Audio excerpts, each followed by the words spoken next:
The United Nations Conference on Trade and Development has launched the Economic Development Report in Nairobi, Kenya. Its key focus is on geopolitical and economic disruptions. It has everyone from manufacturers and shippers to investors and governments looking at ways to strengthen and diversify global supply chains. The UN's latest economic report or development in Africa report sets out a roadmap for how the continent of 1.4 billion people could turn these disruptions into opportunities. Africa has vast resources of materials needed by the electronics, renewable energy and other high-tech sectors, along with potentially huge consumer markets.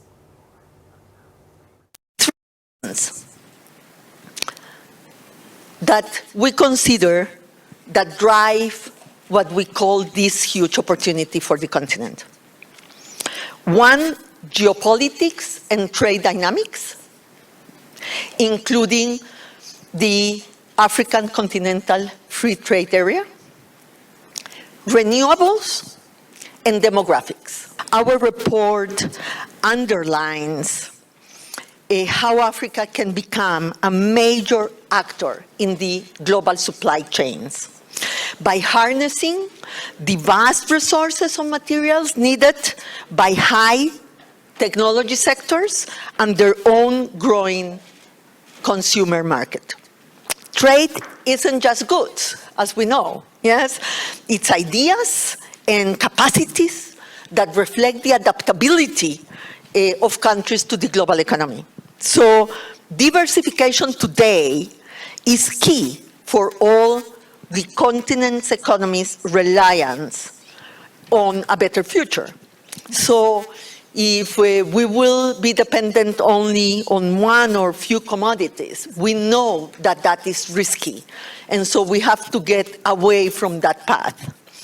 Diversifying trade builds resilience and enhances innovation because a wide-based economy is key for private sector development and employment opportunities to really thrive. And that is what the demographic bonus of Africa really requires. The war in Ukraine has had an impact on food prices, which certainly, and fuel prices, which certainly impact the globe as a whole.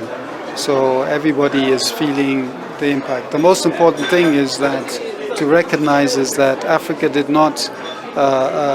was not responsible for COVID, was not responsible for the war, but we are feeling impacts, not responsible for climate change, but we're feeling the impact. And so we need to build resilience within our economies, and we need to rely on the African continent as a whole. You know, Africa should be, the majority of trading should be Africans within Africa, not Africa outside the continent, which is the case now. 75% of the trade of Africa is outside the continent, only 25% within the continent. It should be the other way around. So that must be the focus, because you build your resilience within your continent, and you build your supply chains, and you build your value addition, so you have better jobs all the time and more high-tech jobs. That's the key thing. Political stability is important for development. Without political stability, it is very difficult to have development. It is very difficult to get people to invest in your country, and it's very difficult to get also your national firms to thrive.